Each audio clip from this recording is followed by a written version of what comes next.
Hello friends नमस्कार good morning. आज 1 अगस्त गुरुवार चलतु जाणवा आज दिन टॉप न्यूज अपडेट देश विदेश ठारू आरंभ करी ओडिशार समस्त गुरुत्वपूर्ण खबर मात्र 5 मिनिट रे। ओडिशार 6 जिला को भूस्खलनर भय। केरलर वायनाड भूस्खलन सारा देश को स्तब्ध करिछि। एही घटनारे प्राय 120 रु अधिक लोक जीवन हराई सारिछन्ति। केरल समेत उत्तराखंड हिमाचल प्रदेश उत्तर पूर्व राज्य समूह रे भूस्खलनर संभावना बढ़ी बढ़ी चलछि। एहा नै ओडिशार गजपति मालकानगिरी रायगड़ा आदि पहाड़िया अंचल रे भूस्खलन हेबार संभावना रहिछि। अगस्त रे सस्ता हबो सिलिंडर। अगस्त मास आरंभ होइछि। एही मासरे कोटी कोटी लोक साधारण ग्राहकଙ୍କ तुलन रे पुणी थरे सस्ता एलपीजी सिलिंडर पाइबे। तेबे उज्ज्वला योजना माध्यम रे एही लाभ उठाई पारिबे। उज्ज्वला योजना माध्यम 450 टंकार गैस सिलिंडर जोगाई देवे सरकार।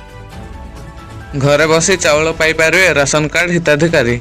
जे माने पंचायत आसी पारु नाहंती सेमानंकु घरे चाउल पहुंचाइबा पई व्यवस्था करूछन्ते राज्य सरकार। सेहीपरि जे मानंक बयस अधिक जुगु टिप चिन्ह काम करू नाही सेमानंक पई स्वतंत्र आप आनिबे सरकार। बंधुक धरी स्कूल को आसिला 6 वर्षर बालक। आज सकाळे बिहार रे तृतीय श्रेणी रे पढुथिया जणे छात्र को अन्य जणे बालक गोली चलाई थिला। गोली बाजिथिया छात्रंक नाम होउची मो आसिफ। तांकर बयस प्राय 10 रु 12 वर्ष हबो। गोलीडी तांको बाम हातर पापुली रे बाजी बाहर को बाहरी जाइथिला। अगस्त रे फेरिए सुनीता विलियम्स। सुनीता को सुरक्षित प्रत्यावर्तन पई अमेरिका महाकाश गवेषणा संस्था नासार बड़ योजना। गुटे पटे खराब महाकाश जानर मरामती पई उद्यम चलीछि। अन्य पटे अन्य विकल्प कथा चिंता करुछि नासा। जुआई साबल माड़े शाशु एवं स्त्री मृत। एभली घटना घटी संबलपुर जोड़ा बलंडा ग्राम रे। घटना पर जुआई फेरार थिया बेले पुलिस मृतदेह जबत करी घटनार तदंत आरंभ करिछि। एथर फसिले सरकारी कर्मचारी। एबे आउ चलिबनी सरकारी कर्मचारी मनमानी। आउ सरकार किंबा जनता को ठगी पारिबेनी सरकारी कर्मचारी। एणिकी सबु नियम अनुसार चलिबो। सरकारी नियम न मानिले चाकरी हाथ धोइबाकू पड़िबो। एपरि भावे रोकठोक शुणाइछन्ति नुआ सरकार। कर्मचारी को अर्थ विभागर तागिद। 11टा परे आसिले दिनकर दरमा काट। ठीक समय रे न पहुँचिले कटिबो दरमा। दिन को अतिक्रमे 7.5 घंटा काम करियाकू पड़िबो। केवल एतिकी नुहे 10:30 सुधा ऑफिस रे पहुँचिबाकू पड़िबो।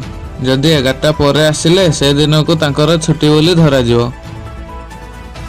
जेल भितरे मद।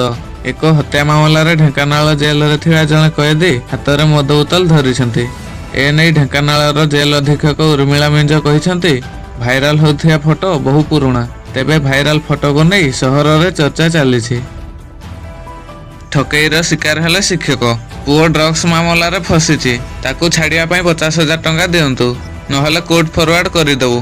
नकली सीबीआई अधिकारी होई जने शिक्षक को ठकीदेला ठक। एभली ठकेईर शिकार होइछन्ति केन्द्रापड़ा जिला कटणा गाँव शिक्षक जसवंत पलाई। छत्तीसगढ़ मुहां ओडिशा सीमांत छात्र छात्री ओडिशार पानी पवन रे बढ़ुछन्ति। हेले भविष्यत गढ़िया को छत्तीसगढ़ ऊपर भरोसा करुछन्ति। ओडिशा सीमांत रे नवरंगपुर जिले रे उच्च माध्यमिक विद्यालय रे शिक्षार भित्तिभूमि एतेटा सुदृढ़ नथिबारु एवं यातायात पई दूर बाट होउथिबारु छत्तीसगढ़ मुहां होइछन्ति सीमांतर अनेक छात्र छात्री। आवश्यकता ठारू अधिक खाइबाकू देबारु पुषा कुकुरटी अत्याधिक मोटा होई प्राण हरैबाकू नै कोर्ट जन महिला को 2 मासर जेल दंड दैछन्ति। एहा सहित 60,000 टंकार जुरिमाना मध्यम करिछन्ति। पाकिस्तान अंतर्जातीय भिकारी। पाकिस्तान एक आश्चर्यजनक खबर आसीछि। सेठारे जने चेताशून्य भिकारी पकेटरू 5 लाख टंका मिलिछि। सबुठारू आश्चर्यजनक कथा होउछि भिकारी ठारू एक पासपोर्ट मध्य पुलिस पाइछि जेउथिरे से सऊदी अरब को अनेक थर जाइथिबा रेकर्ड करा जाइछि। इजराइल आक्रमण रे अमेरिकार समर्थन। प्रतिशोध नेला इजराइल सेना।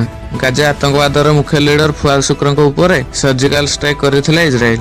एही आक्रमण रे फुआद शुक्रଙ୍କ मृत्यु होइछि। एहाकु नै इजराइल को समर्थन करिछि अमेरिका। मुख्यमंत्री मोहन चरण माझीको गाँ छारखार। केन्दुझर जिला चंपुआ रेंज बारिया रानीपुर रतनपुर चकुलिया रामचंद्रपुर आदि अंचल रे 4 दिन हब 27 टिके हाथीपल आतंक सृष्टि करिछि। घर द्वार भांगिबा सह अनेक क्षयक्षति करिसेंति।